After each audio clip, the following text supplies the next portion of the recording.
Bob Dole came along at a time, and I'm speaking less of the Senate, although I think it became a factor in the Senate, but more kind of as a national political figure, where you can almost look at much of his career as chasing after this receding caboose of, quote, conservatism, which is being redefined almost day by day. I mean, clearly Reagan redefined it in terms of economics. And Reaganism at least opened the door to the social conservatives and the religious right. Right. And here you have Dole, who, like Ford, is a member of a generation that defined conservatism as, in some ways, self-restraint. Government, what government didn't do. Right. Shouldn't do, arguably, couldn't do. But an acknowledgement of what government could and should. Yeah, but I mean, but almost attached almost a moral significance to living within your means. Yes, yes. And at the same time, that healthy skepticism about government extended to what now are social issues, but were then personal issues that you didn't really talk about. It's like, you know, in polite, I mean, we don't talk about abortion. We don't talk about people's sex lives. There's a kind of discretion, which is based on self-respect and respect toward others. I mean, real restraint. Right. And all of that kind of blew up. Yes. Beginning in the 70s. Yes. And the paradox is, here's a guy who in 76 is put on the ticket in no small measure because he's deemed acceptable to the Reagan wing of the party, and who is, in many quarters, criticized for being too harshly conservative. And 20 years later, he's having to put down, with very mixed success, ideological and cultural rebellions within this unwieldy coalition that he's inherited. If that is a backdrop, at least, how did that manifest itself in the Senate? I mean, how did you see that? And was he aware of that as it was happening? Was he? Well, it's an interesting question. I think probably only he can really answer that question. I think we saw it most dramatically, at least I saw it most dramatically, with the rise of the House conservatives and Gingrich. But I mean, you certainly saw suspicions around Dole and the tax bills. I mean, this sort of lingering sense that he was always prepared to raise taxes, always prepared to cut a deal. With our friends. Deal-making itself was suspect. Deal-making itself was suspect. He was always viewed as being soft as a result of that he was always ready to make the deal. Now, I think the other side of that would be that many would consider him a legislator as a result.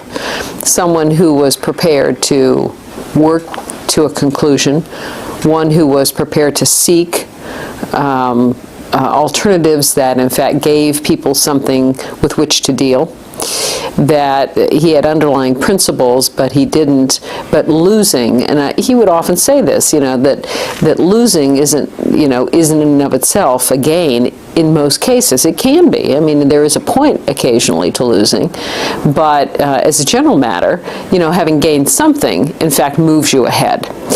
But I think I saw it most dramatically during the Gingrich era, where he really was, particularly since he was approaching the anticipation of another run,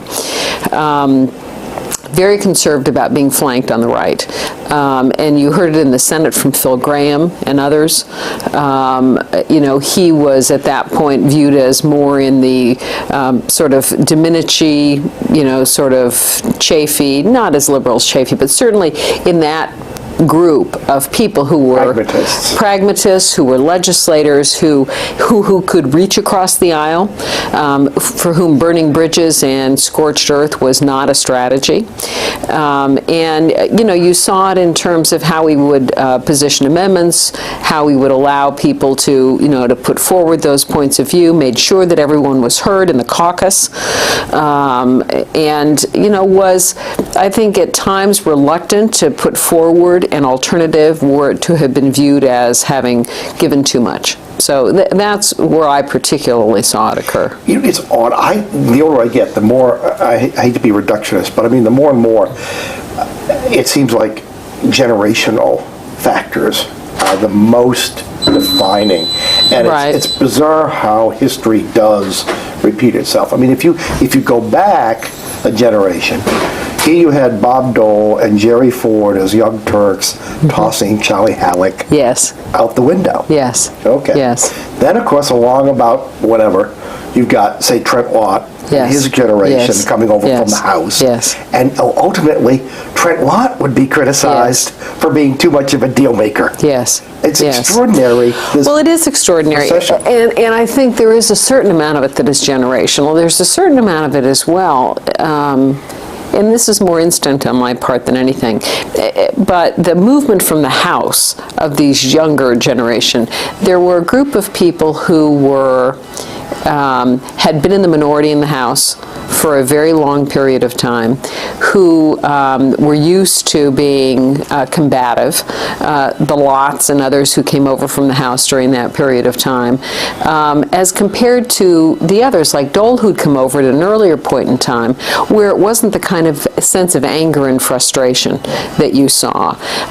And there was no patience. I mean, whereas I think Dole's generation came over with the expectation of some patience, and that just wasn't the case with this newer group. Now the later generation, I suspect, would say that's because they were so accustomed to being in the minority that they had a mindset that, okay, we're going to work within this framework, this expectation that we're in a minority. Right. Whereas they were coming along just as the conservative movement and sort of Reagan were really coming onto the scene and transforming expectations of at least the possibility of being in the majority. Well, it's an interesting question. I mean, I think I've mentioned before, remembering vividly during the period of time when the government shut down, and the House Republicans were clear that they weren't going to budge. They weren't going to give Clinton an inch, and refused to do the continuing resolutions, refused to sort of move things ahead. And at one point, Dole had me, because we'd gone through it at this point, it had been some period of time, people had been out of work, and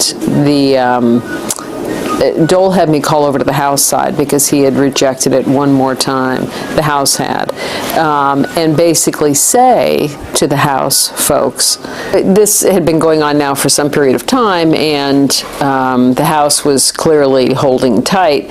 Dole, of course, was concerned about appearing, one more time to be the guy who was always prepared to cut a deal. But he said to me, he said, call them. And it was Dick Armey and sort of all of those folks. He said, call them and tell them, I'm not holding this one more time. There are people depending on these paychecks who live from paycheck to paycheck. And some of these guys have never in their lives wanted for everything or anything. And he said, I'm not going to do it to people one more time.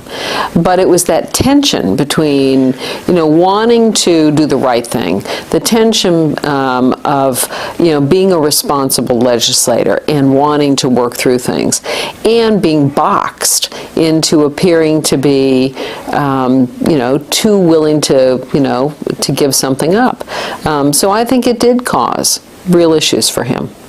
How was, if there was a process, how was strategy during that period coordinated between the two houses? Well, to the extent there was a strategy, and there was at times, it was literally Dole walking across the Capitol, or Newt coming across to our side.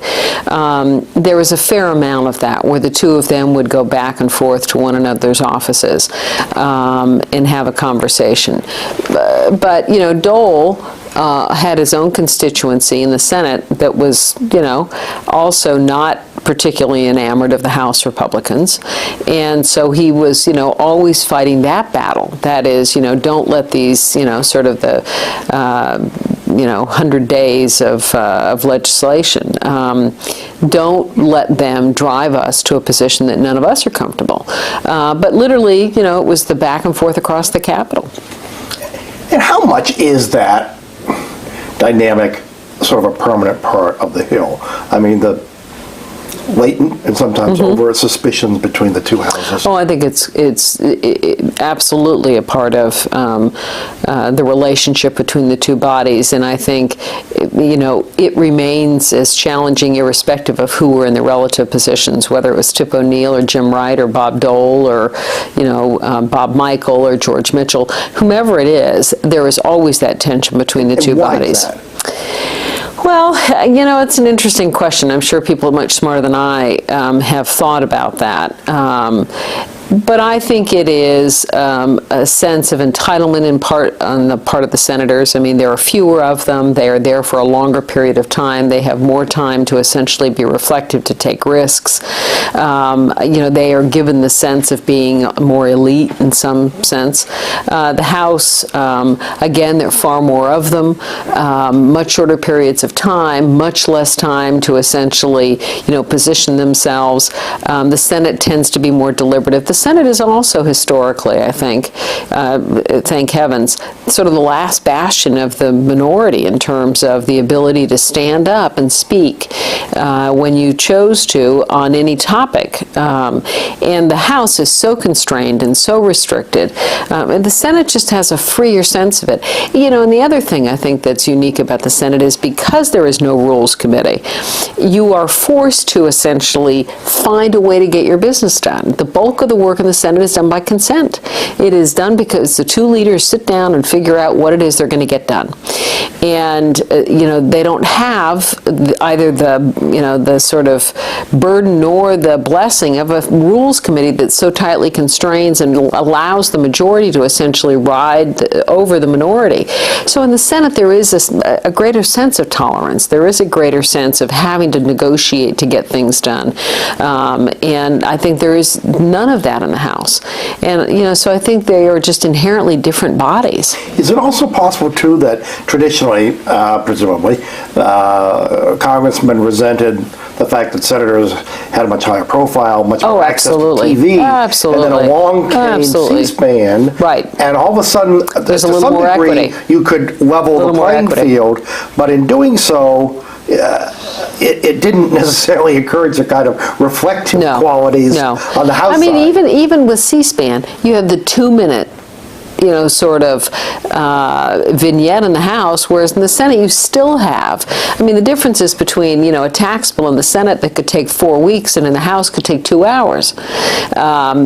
C-SPAN brought some exposure, but still in a very constrained environment. And in the Senate, you still have that freedom and that flexibility that exists.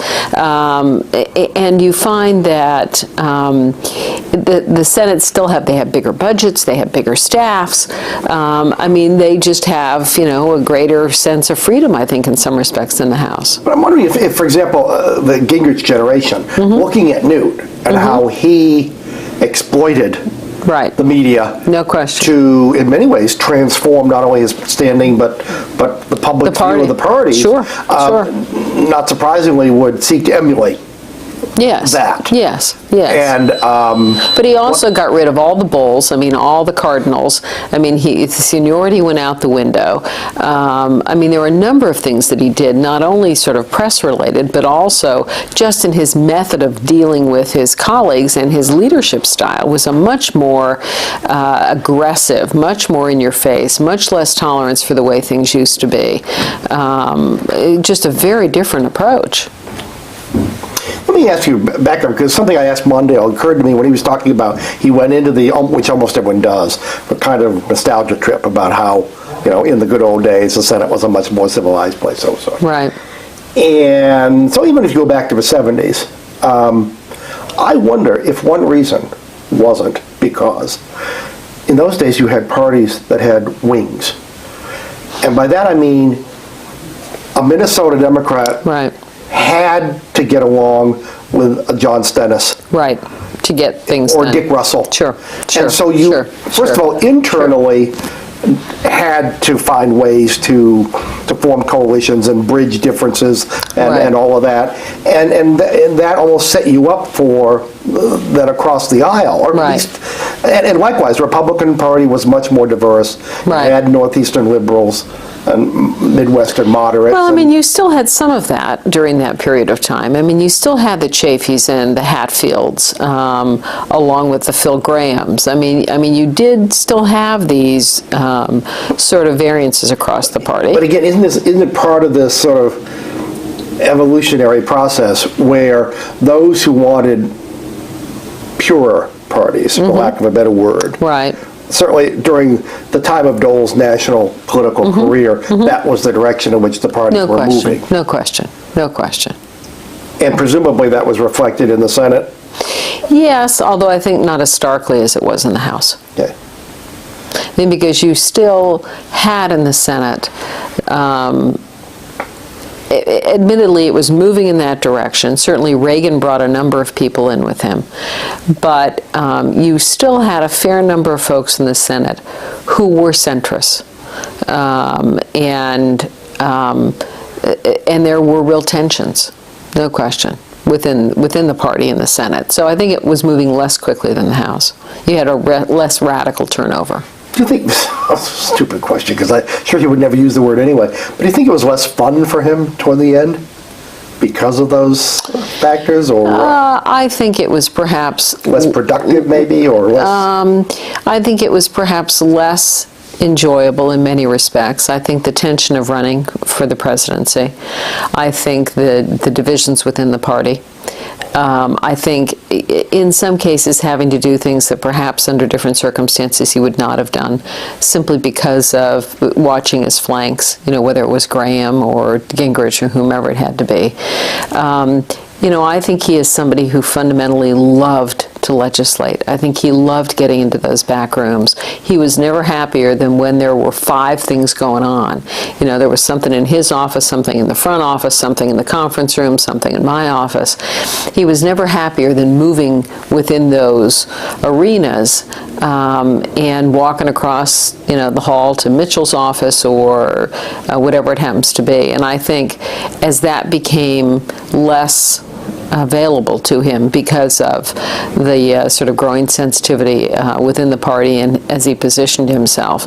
I think, and his old friends, whether it was Domenici or, whomever had happened to be Chafee and others, it was harder for him. And I think that has to have been less enjoyable. Is he the original multitasker? Oh, absolutely. No question about it. He's not, but I mean, he's sort of a classic kind of ADD kind of kid. I mean, so he's just, he's happiest when there's just lots of stuff and moving from one thing to another rather than the sort of long contemplative. Although he also had the patience of Job. I mean, at times he could outwait anyone when it was in his interest to do so. I mean, his relationship with Bob Byrd, where Byrd would, take a position and disappear, and lesser men might have stomped and pounded, and Dole would just go back to his office and wait. So I mean, he could do both, which is what was so remarkable. But there's no question he was happiest when there were lots of things going on. Go back. You talk about the challenge of doing all this at the same time running or prospectively running for president. And yet one sensed that it was not easy, but easier in '88. Or is that inaccurate? He just seemed, in '88, he just seemed like a more, odd choice of words, relaxed candidate or well, but don't you think part of that was also the sort of finality of '96? that, I mean, this really was it. I mean, 88, there was still a horizon. You know, there wasn't this sort of sense of last chance. You know, where he was coming back to the Senate and was doing well and was in the leadership and, you know, had years to go. In 96, you knew, I mean, where he had made a decision in his own mind, that this was it. I mean, I'm either going to do this or I'm going to move to a different stage in my life. And I think, you know, that was probably the right decision for him. But I think that has to have been an enormously difficult. Do you think he made that decision going into the 96 race, or is that something sort of tactically forced upon him? I think he came to it. I think he came to it.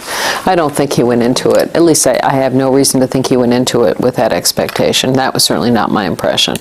But he certainly came to it. And that had to have been difficult.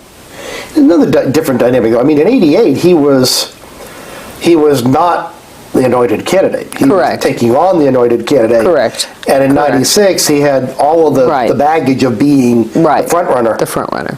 Right. Although it was not a walk in the park. I mean, it was a struggle. But still. Yeah, I mean, but my point being, in 88, it was not an insurgency, but it was almost an insurgency. Right. And in 96, it was kind of it always felt very defensive. Yes. Yeah. You know, I'm the front runner. I'm this alleged juggernaut. Right. So therefore, I have to be careful not to do anything to. Right. And I just think it was for any number of reasons, a more difficult thing. You know, I don't know whether it's just a tossed off line or whether he really believes it, but he said more than once, at least in my presence, that in retrospect, 88 was his year, and even in 96, he probably shouldn't even have been running. I've heard him say the same thing. Right. I've heard him say the same thing. And so there is sort of a finality about sort of 96. I mean, it was sort of an inevitability, but not one necessarily that he was He very rarely seemed the happy warrior. I think that's right. I think that's right. And what contributed to that? Was it just because Clinton was unbeatable as things developed by then? Or what did he have to go through to get the nomination? Or well, I think it was age. Could well have been age. In taking on any incumbent with the kind of popularity that Clinton, and the sort of facile nature of sort of Clinton's personality, adjusting to everything. And I think, I don't think Dole really fully understood why Clinton wasn't held more accountable. I mean, I think there was just a tremendous frustration in that respect. And so I think he realized that it was an enormously uphill challenge, far more than it would have been in the earlier race. And it is sort of like, this is something I need to do, but not with a lot of, I'm really into it kind of thing. And in some odd way, he had almost unwittingly helped to dig his own grave through things like the government shutdown. Yes. Which he had to have been very ambivalent about. He was absolutely ambivalent about. But ambivalent for a lot of the right reasons. I mean, he was ambivalent about whether it was, in fact, the right thing to do and whether it would achieve the end that they had hoped it would achieve. But it was inevitable that he couldn't break from the House at that point and from the conservative wing at that point. And, he wasn't somebody who necessarily always went along because it was the thing to do. I mean, he was independent when he needed to be, and I think he felt constrained. Way back, continue actually with this theory, if you go way back to Tefra. Yes. And of course the in some ways ersatz triumph of 81. Yes. A bill that one can question how much he believed in the basic principles to begin with, let alone a process that clearly got out of hand in terms of the Christmas tree and everything. Right. I mean, how did he deal with that whole sort of dichotomy between, if you will, what conservatism traditionally had been, and this kind of new school of you can get something for nothing. Economics. Right. Well, he was a warrior at that point with an assigned charge. And,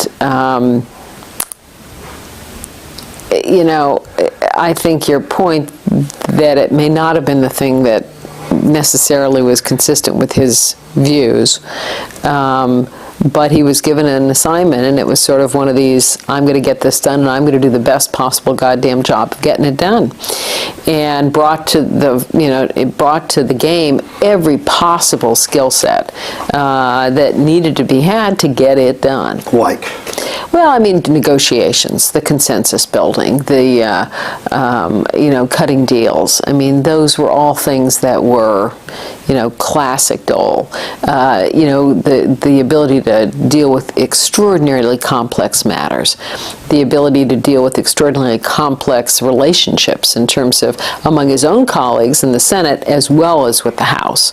Was there a significant body of Republican senators who perhaps shared some of his unspoken Oh, sure, suspicion. doubts about where this was leading us, just in terms of the numbers? Yeah, I think that's certainly the case. I mean, I think Bob and Rod certainly Rod will have a story to tell in that regard. But no, there's no question that there were suspicions about it. And of course, the other thing is, in addition to loyalty to his Republican president, yes, you know, this was, as we've talked about before, this was his chance to demonstrate responsibility, leadership, and to put behind him whatever in the past had dogged him. And there's no question that he rose to that challenge and met it. And I think his time at the Finance Committee and then his time in the leadership, you know, I think there was a very different Dole that became ranking and then the chairman of the Finance Committee, and a very different Dole that went from the Finance Committee chair to the leadership. And in each of those cases, I think he was dealing with old ghosts of, you know, not able to build consensus, not able to reach across the aisle, sort of bitter, partisan. And in each case, he proved that, in fact, he was capable of not only reaching across his party and building consensus and dealing with the likes of an Al D'Amato and, you know, a Pete Wilson or you know, a John Chafee or a Jack Hines or Jack Danforth or Phil Gramm, or Warren Rudman. He could reach across that breadth of populations as well as across the aisle to a Mitchell and to, you know, others who were, you know, willing to work with him. You know, Pat Moynihan, you know, he was clearly able to do that. And I think anyone in '76, where you would have asked, would have said, you know, this guy's gone. I mean, he came out of nowhere, he's going back to nowhere. And this is a guy who, you know, rose to the challenge and exceeded everybody's expectations. And I think people now, today, if they were to look back and look at leadership, would say that he has to have been one of the most skilled leaders, without a question. And where was the White House in all of this? I mean, I assume they were obviously looking over his shoulder, but who was Jim Baker his contact there? Or no, I mean, it really kind of depended on the issue. It was Don Regan. And how was Regan to work with? Interesting. He was a guy from the street. I mean, from Wall Street. I mean, street smart, but not terribly skilled politically. Kind of a tin ear. That's often the case, isn't it? It is. Why do you think that is? I think there are different skill sets. Different skill set. You know, they're used to being in charge. They're used to just, you know, ordering and getting it done. They're not necessarily used to the patience required to sit down and deal with, you know, somebody who comes in and I don't want to vote at 2 o'clock on Tuesday, I can't vote till 3 o'clock on Friday. You know, that kind of minutia, you know, the sort of local politics that translates itself into how you cut a deal. You know, is just beyond some of these guys. You know, the sort of sweet talking that has to take place of people who are, you know, Regan was very bright, and I think, used to being in charge, and I don't think terribly tolerant of people who perhaps weren't as gifted. And, Dole could deal with people who really were complaining about voting on Tuesday, and people that had much bigger issues. So, but it was a whole cast of characters. Darman, the whole crowd. What was his relationship with David Stockman?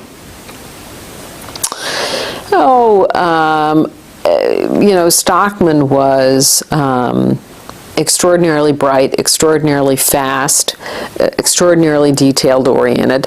I think he viewed him as a peer, in a sense of, a cabinet officer, but it wasn't particularly warm or engaging. The guy was a staff guy at the end of the day. Yeah. How bad was Tefra? How difficult was it? Oh, it was, no question it was difficult. There were so many moving parts. Basically, it was justified as the inevitable follow-up to a process that had gotten out of control in terms of giving away goodies. Yes. The year before.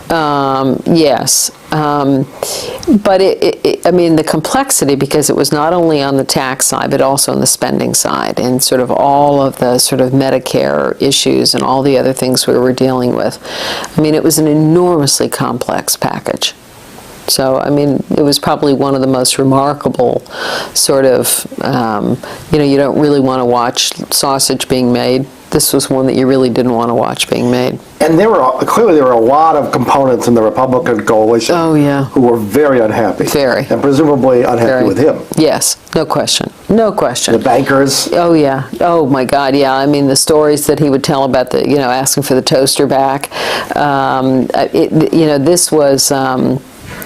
This was a classic, lines out the door, markup, sort of every possible constituency. Is that where the Gucci Goach line was going? Yes. It was just that. It was the classic K Street. Then they were all on K Street.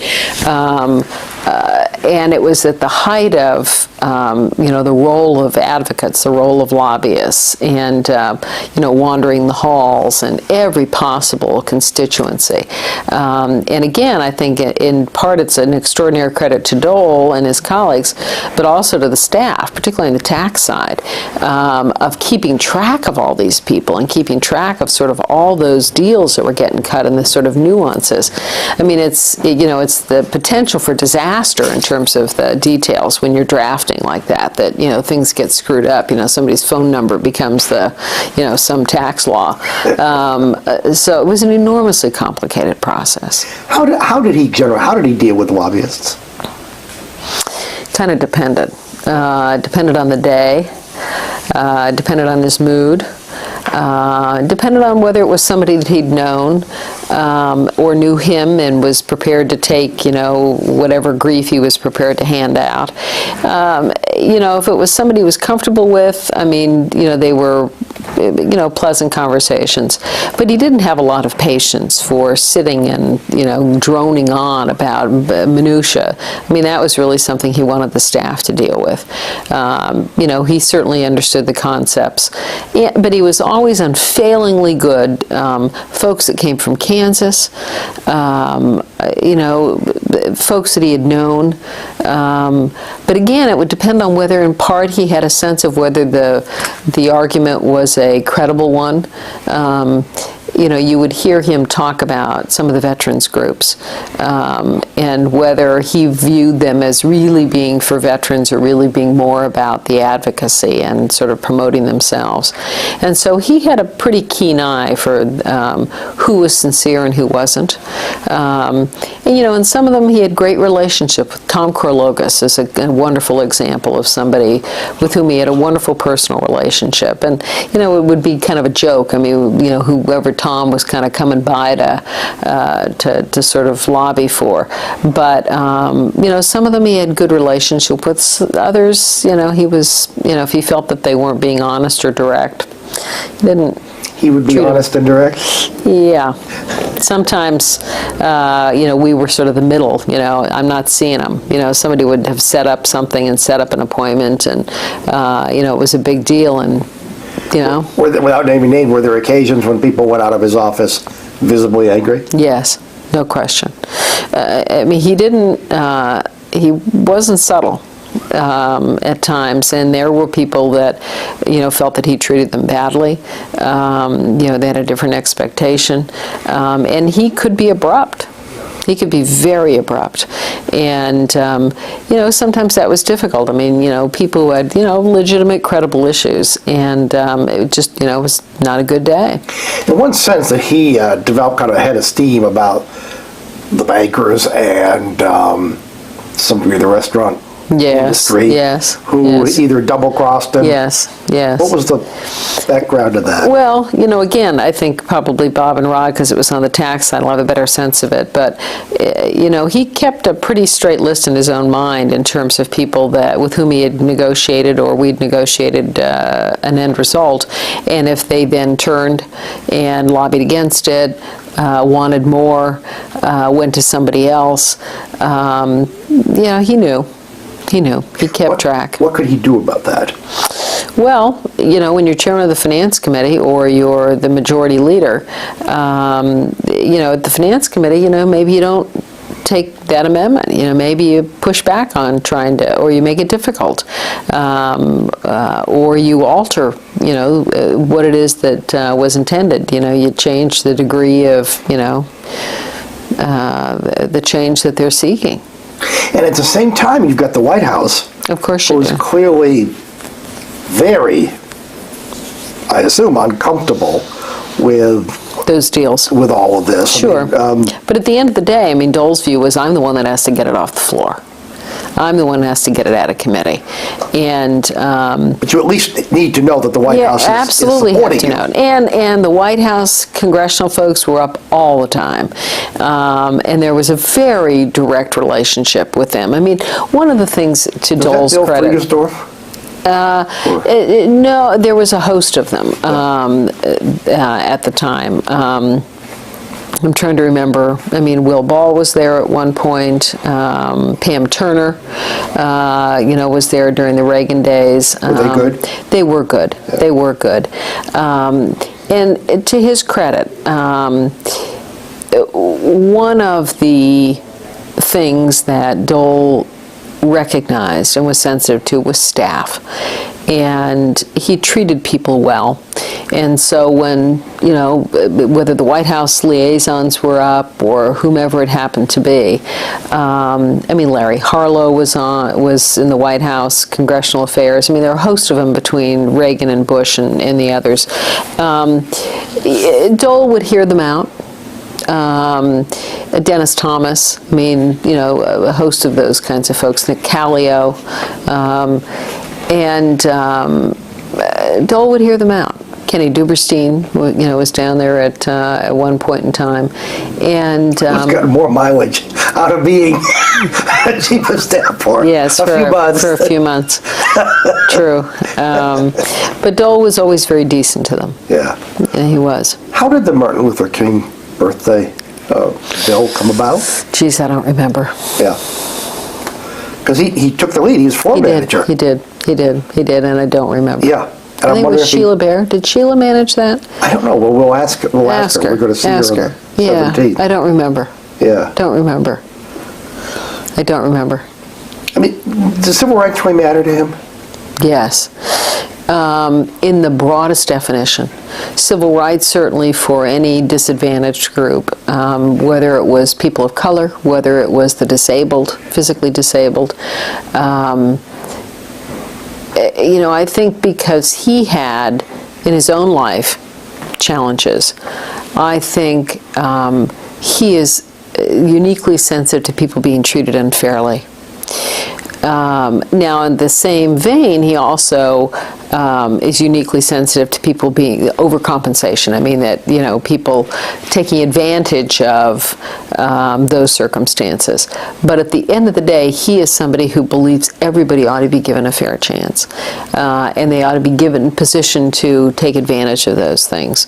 And so in that vein, I think civil rights is, I think it really does mean a great deal to him for, all the right reasons.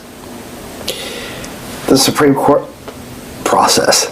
Yes. I mean, again, during his time, Yes. clearly degenerated. Yes. And I know lots of people dated to the Bork Yes. hearings.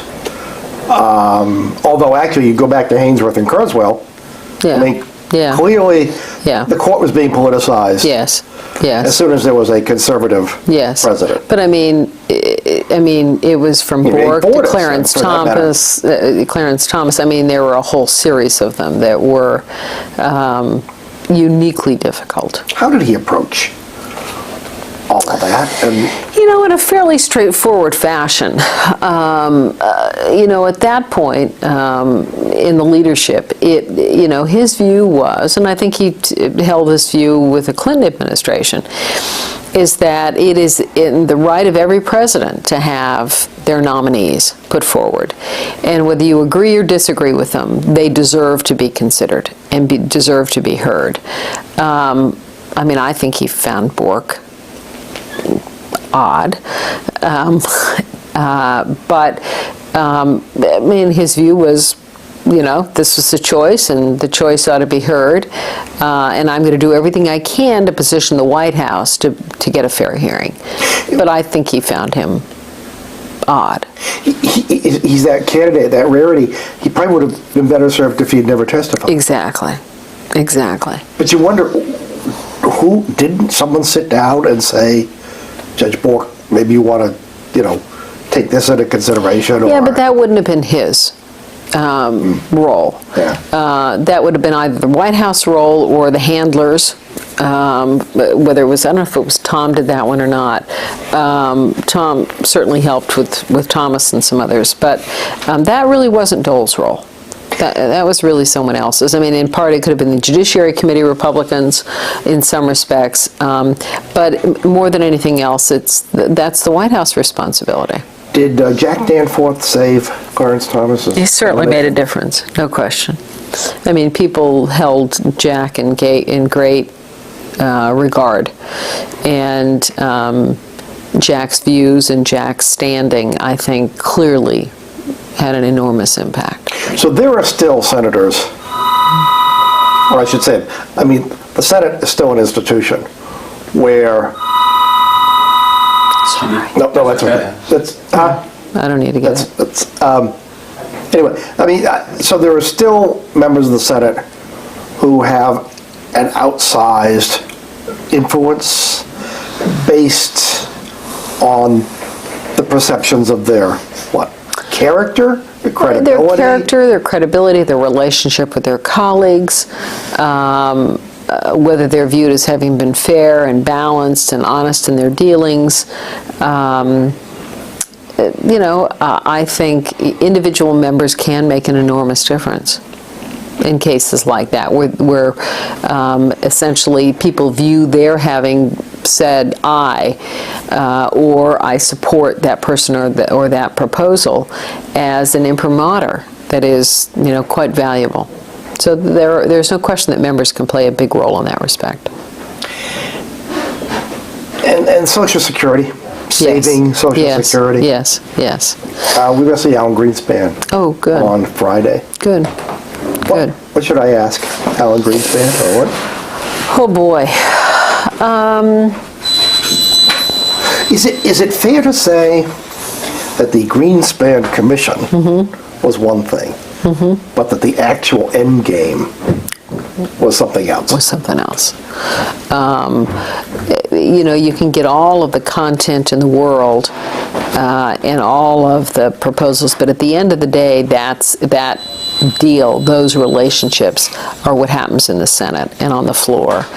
And, we've all seen commissions come and go, but if it doesn't have the right standing or the right constituency, and there was certainly an urgency about this, no question.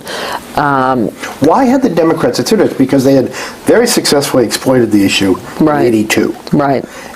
And tell me, had the commission been established before the election or after?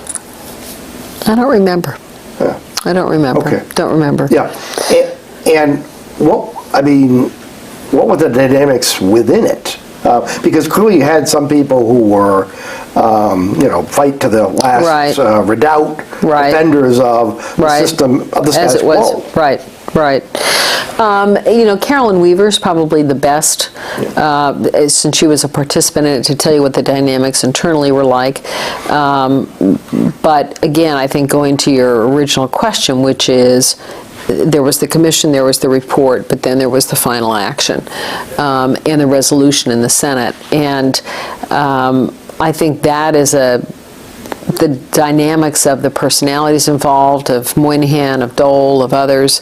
Tell me about the relationship between, because on the surface, the two men who are about as different as could be. Could be.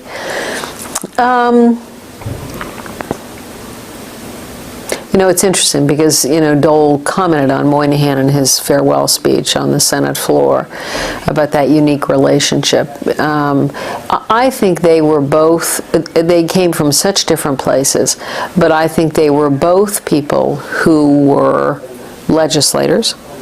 I think in Moynihan, Dole saw an extraordinary intellect. Just an extraordinary intellect.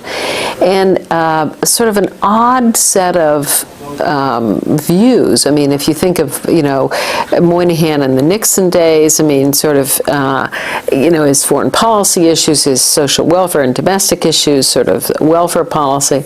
I think Dole saw somebody who had an extraordinary mind, who was open to a variety of points of view, who didn't take an ideological sort of, this is it, I'm only going to go this way.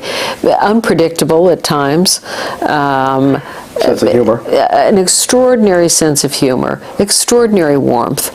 Had his personal challenges. There were things you didn't do after a certain point in the day. But at the heart of it, somebody who was so direct, with whom you could have a conversation and know exactly where he was. There was nothing duplicitous about Moynihan. And so, Dole could have a conversation with him. They could, and you knew exactly where you were and what you were getting. That was...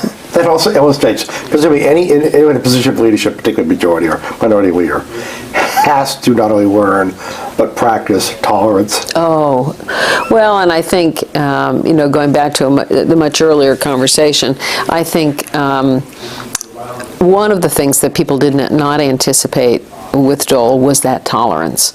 And people that don't know him well view him as an intolerant fellow.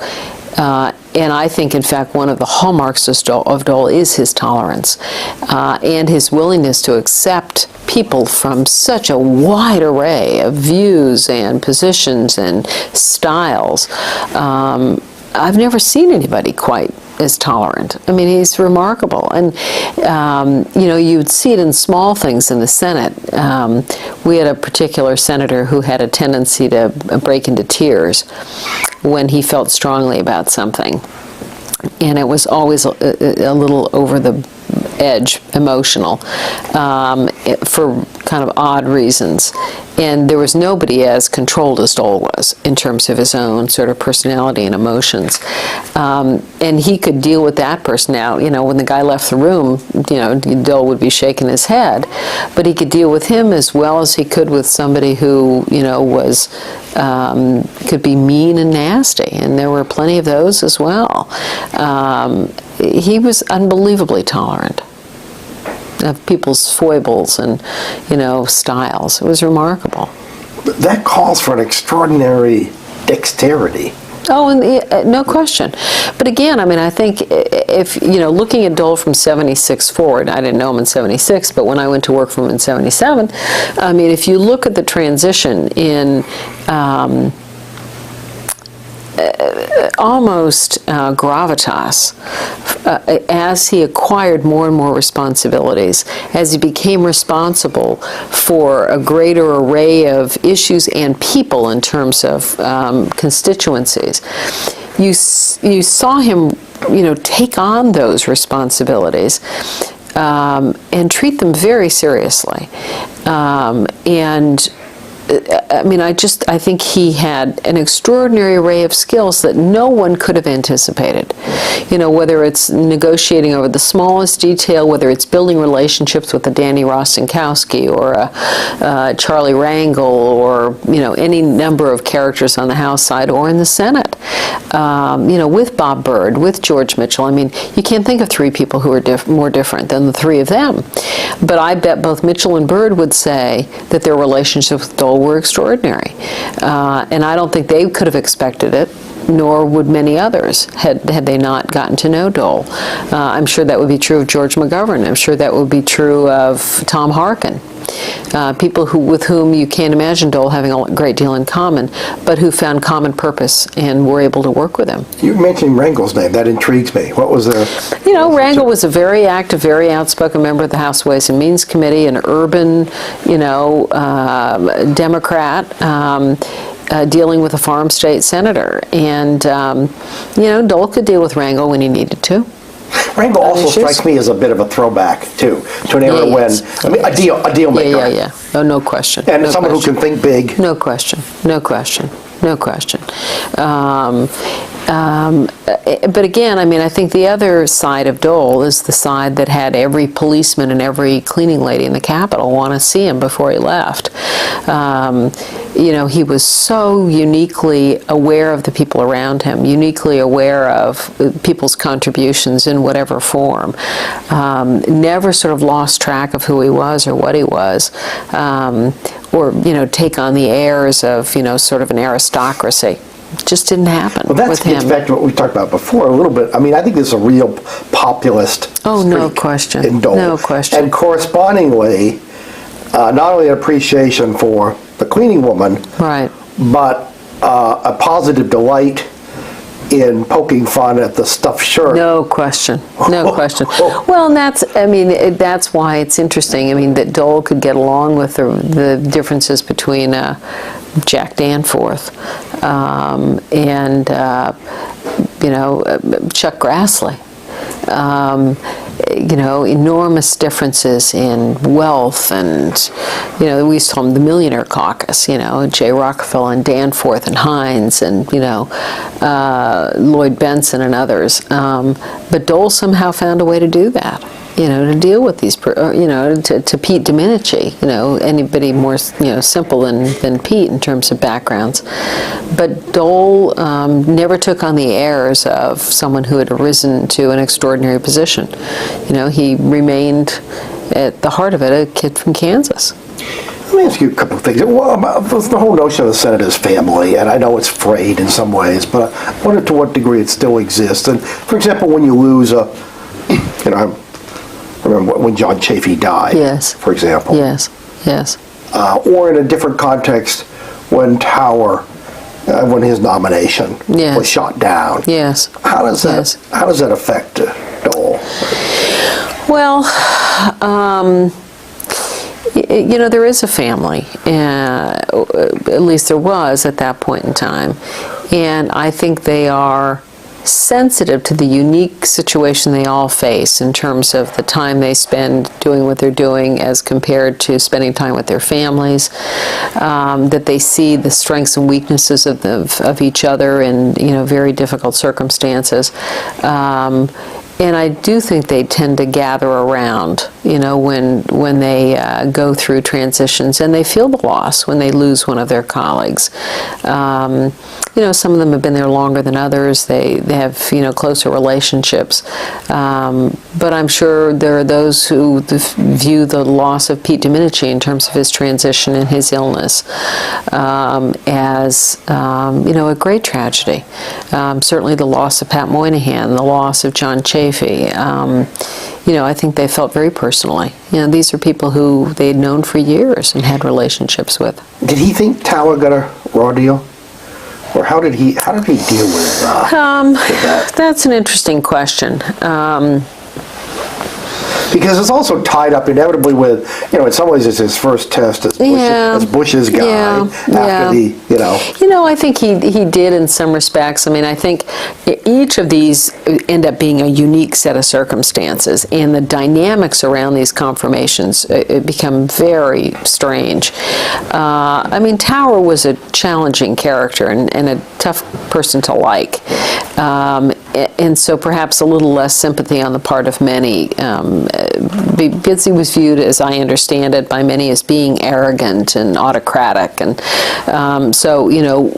was that viewed as, as difficult a loss as perhaps someone else? I think he was also viewed as having cared deeply about and knowledgeable about, sort of defense policy issues and the armed services. And so, I think they approach each of these differently.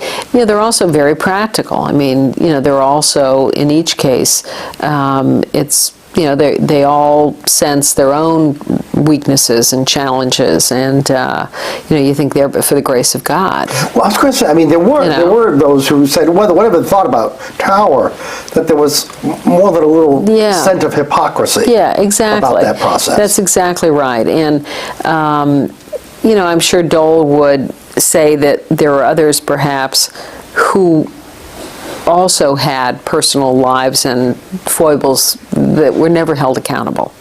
And so there is a certain amount of that, why him as compared to somebody else. But they face each of these things. The decision, one of the most difficult times, and I remember it vividly because I went over to his office to get his letter of resignation, was Bob Packwood's departure. And you feel the personal tragedy of that. You don't explain away or defend the behavior, but just the personal tragedy of somebody who is so extraordinarily bright, so gifted in so many ways, but in this case, clearly challenged, and how difficult that was. Was there a sense that the rules were changing even as you were? Yes, no question. There are people in the Senate yet today whose personal lives have been at issue at times, who've not been held fully accountable. And I think times have changed, circumstances have changed, tolerance levels have changed. No question. We haven't talked about health issues, and in particular, there's a sense that at the outset of the Clinton administration, that whatever you thought of her proposal, obviously there was a lot of criticism, that there was a substantive alternative that was put on the table. Yes. And I don't know how much of a Republican consensus there was behind it, but that it represented a significant advance over what existed. We had at the time. And there's a sense that, Dole was willing to push this, and then once her plan crashed, then it sort of went away. The dynamics throughout that entire period are the stuff of stories. I think there were a number of things that occurred. One, I think the administration made just a huge tactical error in having waited so long to get the damn thing on the table. Basically blew, the first year, doing gays in the military and, a host of other things. And not welfare reform. And supposedly Clinton himself said later on, he should have done welfare reform, as he was advised. Yeah, exactly, and not taken on some of these other issues. And so, first you had the time that went by in a new administration where he might have made some progress. Two, you had the complexity of the bill and the process they went through and the alienation of the Republicans as a general matter. And was Ira Magaziner part of that? Oh, huge part of it. and I'm sure there are people who will, find things about him to praise, but I think a complete lack of understanding of the process, a complete lack of understanding of the relations with the Hill, an arrogance about a process where you could isolate people and then just hand them a product and say, here it is. The clear decision not to include the Republicans in the discussions early on, to isolate them completely. But there was an alternative. It had moved along, but I think as that year progressed and as we went into that following summer of that second year, it was quite clear that the forces that had risen up, Harry and Louise and everybody else, had clearly gotten a foothold. And as we went through that summer, when the sort of the chafy sort of middle grounders believed they then could put something on the table that was pieced up from the sort of conversations that Dole had had. I mean, I'd had backdoor conversations with the Moynihan's people to see if we couldn't find some middle ground, because the Finance Committee was no fan of the Clinton bill. I mean, the Kennedy folks were really the only ones they could look to for help, and they weren't getting much help out of the House side either. But at that point, the folks that wanted nothing, that really wanted status quo, clearly saw the ability to just stop it. They were going into the elections. It was viewed as essentially a real weak point on the part for the administration, and that any outcome that was anything other than complete defeat at that point would have given the administration a win going into those elections. So, again, as we played through that summer, where Dole's instincts the prior year might have been, here's the provisions. We went down to the White House. Dole had dinner down there, Dole and Mitchell. We went down a couple of times, and then there were, constant conversations. It was quite clear at that point that the decision had been made by some quarters that no bill was the right solution. It has been argued that there was, at least at that point, a distinction between what the president's natural instincts might have been and Mrs. Clinton's instincts. It's hard to know. It's hard to know unless you're inside the White House. We certainly saw her. We certainly saw her people.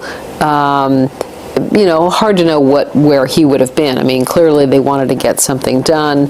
Whether, there were internal White House machinations between her and him, don't know. I have no way of knowing that. But, Clinton clearly, at least now looking back, was a guy who wants to, take what you can get and move on. But in this case, wasn't going to happen. One of the great what-ifs, apparently, in '98, he told people, credibly, people around him in the White House, that year he wanted to tackle entitlements. I think in no small measure because he's thinking about his place in history and, what do you do as a peacetime president? And that would have been a huge... That would have been a huge thing. And of course, the whole... And they could have made great progress. Not what they wanted, the big thing, but they could have made great progress towards incremental solutions. I'll tell you, the master of that is Henry Waxman. Henry Waxman, through the 80s, in terms of all the Medicaid provisions, Henry essentially built a constituency and built inch by inch a massive increase in coverage for kids, and it was incremental. It was no huge chunk. It was little pieces at a time, and you see the result today of what that initiative did and what that patience did. And in this case, the White House, was sort of an all or nothing, and resulted in nothing. Philosophically, is Dole comfortable with that kind of... what does he think government's role ought to be? Safety net. I really do think he thinks that government's role ought to be helping those who cannot help themselves in a broad array, whether it's in food or whether it's in health, whether it's in education, that people ought to have access to care. People ought not be wanting for drugs or for the services that they need, that there ought to be personal responsibility involved in that, and that it's government's role to sort of fill in that safety net. Now, he would debate how one does that, whether it's tax credits or something else. But at the end of the day, I think Dole is somebody who fundamentally believes people ought to have access to care and ought to have the peace of mind that access and support support provides, and that the government ought to provide some kind of a safety net to allow that to exist. Were you surprised at all, given the fact the '88 race was pretty bitter and very personal? I mean, first of all, were you around the day that he confronted the vice president on the floor of the Senate? Remember about Elizabeth's Yes. blind trust or whatever? Yes. Do you remember that day? Vaguely. It was not pretty. Was he just frustrated or Angry. Yeah. I mean, I always wondered how much, because there's a sequel that I get to that is a very different relationship, but you have to wonder if, I mean, notwithstanding the Saturday Night Live skits, Right. which I don't know if he saw it, if he enjoyed or laughed about, but I don't know.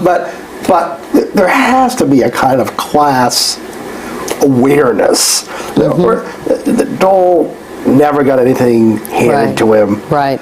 And that included in his political career. No question. He took had to fight all the for bullets. everything. No question. And the vice president, because he's vice president, Right. Was in a very different role. Right. And going back to the RNC days. Right. I mean, Right. so there has to be this long History. Yeah. Of a certain, And you wonder whether it all sort of came to a boil. I'm sure in that's that. part of it. Yeah, and he's also, I mean, I think that's true. And I think Dole has always been uncomfortable with that sort of mega wealth and sort of entitlement that comes with great wealth and background, and I think always a little uncomfortable around it. But he's also remarkably protective of Elizabeth. I mean, really remarkably protective of Elizabeth. Very patient, very go along, get along, but, there's a point at which he snaps. Yeah. But of course, and then the sequel, however, I mean, which I don't know whether anyone could have predicted, although I think knowing him, they probably would have, is that he was able to put that behind him once Bush was in the White House. And to the point where there's an extraordinary scene at the end of the Bush presidency where the two of them are with tears in their eyes talking about loyalty. Right. But I think that, quintessentially Dole. I mean, he moves on. He deals with, whatever issue has to be dealt with, whatever the relationship happens to be. And then he moves on. Now, not to suggest he doesn't have a memory, but, he lost. They won. He had a responsibility. His responsibility was leader on the floor and to get things done. He didn't want anyone to suggest that anything that didn't happen in the Bush administration was because Bob Dole failed in his responsibilities. He wasn't going to be tagged with that. And I think, in part it's his own sense of himself, but in part it's, that's my job, those are my responsibilities, and you move on. Do you think Bush deserves any credit for that? I mean, that it was a two-way evolution? Well, I mean, I'm sure he does, but I think the effort was much more on Dole's side. I mean, Bush was in the White House, in charge of, everything, and he certainly was pleasant, and I'm sure was helpful in that respect. But it was Dole's that was the more challenging, which is to go back and, make things happen among, kind of a restive crowd. I think it was the bigger challenge for Dole. Doesn't he also, though, he's part of his generation, but Dole have a reverence for the office? Oh, no question. No question. And, I'll never forget, we saw this. We were sitting in the cabinet room, and it was during the never-ending discussions around budget stuff, and the leadership had all been invited down. It was one of the rare times that the staff were included, and I was there and actually presenting. And they were all sitting around the cabinet table. We were all sitting back, and the Clinton staff had a tendency, to come in with no ties or anything, sort of, and rumbling, wander around. And they would wander in and out of the Oval Office. The door was open to the Oval. We were in the cabinet room, and, they'd kind of walk into the Oval Office and have a conversation and walk back out and say something to Clinton. And Dole was outraged. not because it was Clinton, but outraged at what he viewed as a lack of respect for the office by how people appeared, how people behaved, how they would interrupt each other, how they would wander into what he viewed as sort of sacred space that, was sort of sacrosanct. And it was about not the person, but about the office. And I think irrespective of whether it was Clinton in the office or Bush or Reagan or, anybody, it is about the office. I also think in his dealings with Clinton and everyone else in the Oval Office, he never lost sight of that. I mean, whomever they were the commander-in-chief. And I think it's an enormous respect for the office, no question. Do you think his relationship with Clinton evolved? It certainly has. I mean, they've done things together since Clinton left the White House. They seem to have a perfectly pleasant relationship. I think Clinton, to his credit, I think having given Dole the Presidential Medal of Freedom, I think was an enormously kind and generous gesture that meant a great deal to Dole. Also smart politics. Oh, no, they're nothing if not smart politicians.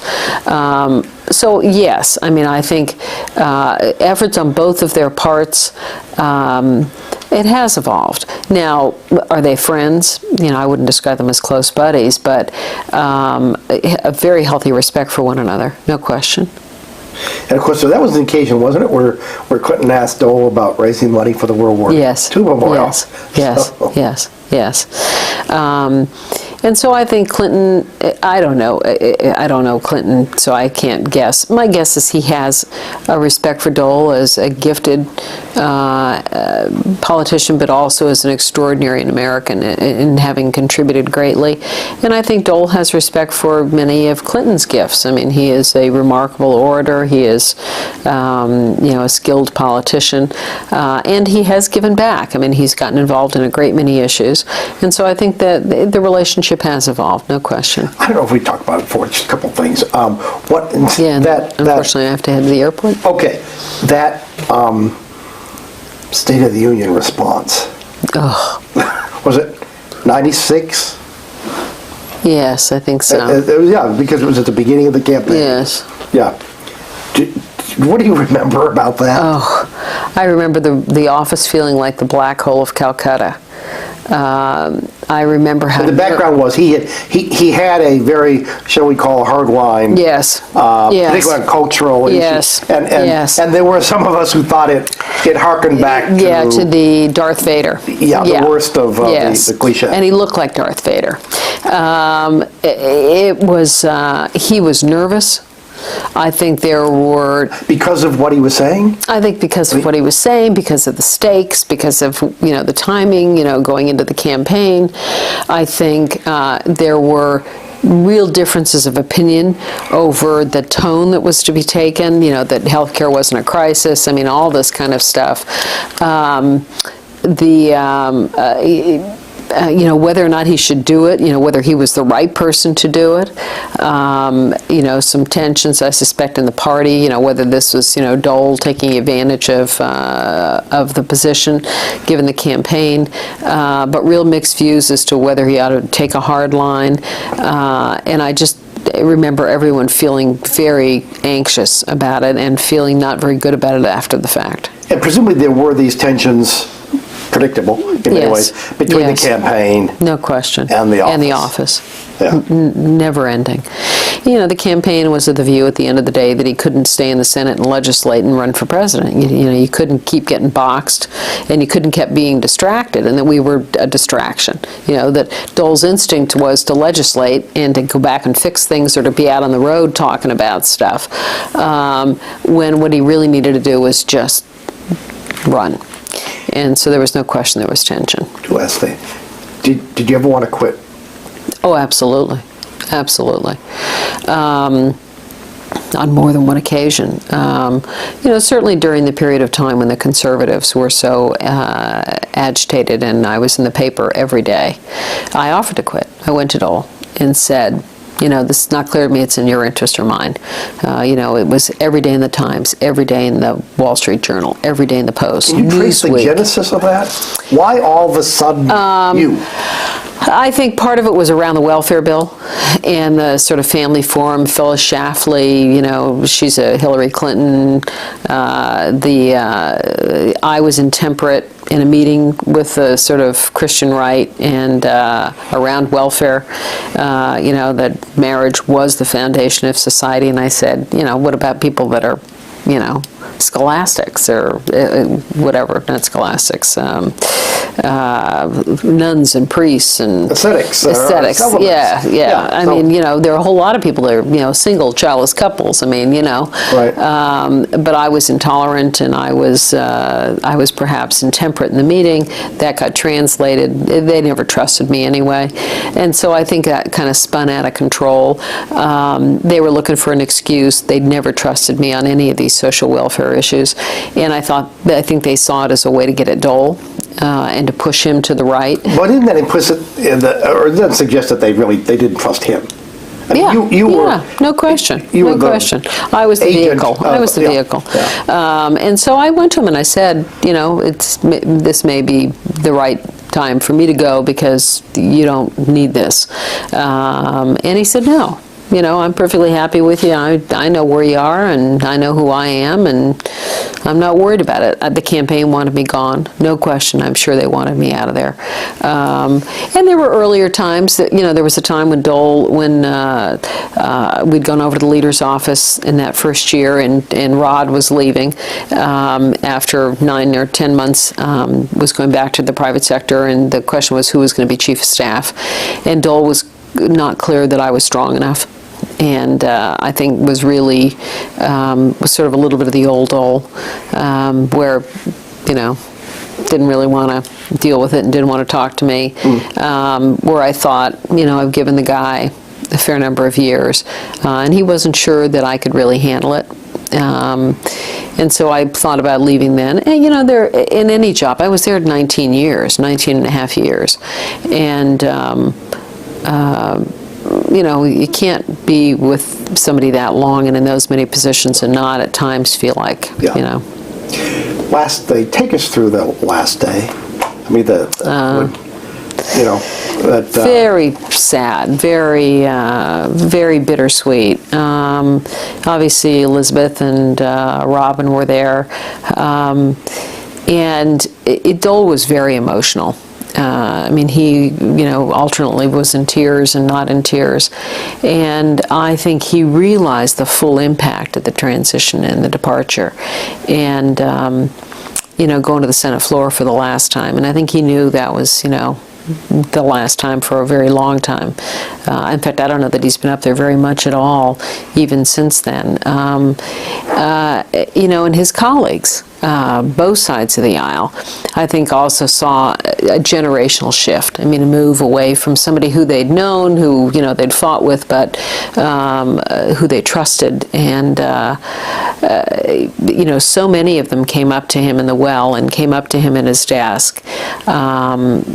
I was seated next to him, and the galleries were packed, and we'd spent weeks with people lining up to take photographs with him and shake hands with him. I mean, lines and lines and lines of people. So the security guards were in tears, and the cleaning ladies were in tears, and I think it was an enormously difficult time for him, but I think he felt, and has to have felt, how much people appreciated him and how much they cared for him. But it was a tough day. And then he was gone. And then we just cleaned up the office. And we were out of there that day, and Lot was in. I mean, Lot was, at the door as we were headed out the door. The king is dead. Long live the king. Yeah. I mean, no question. He was moving in. Furniture was moving in. So, it was pretty quick, as these things are. You just moved on. It is interesting that there can be such sentiment. Yes. And then almost the light goes out. Yeah. Yeah, and that's exactly how it was.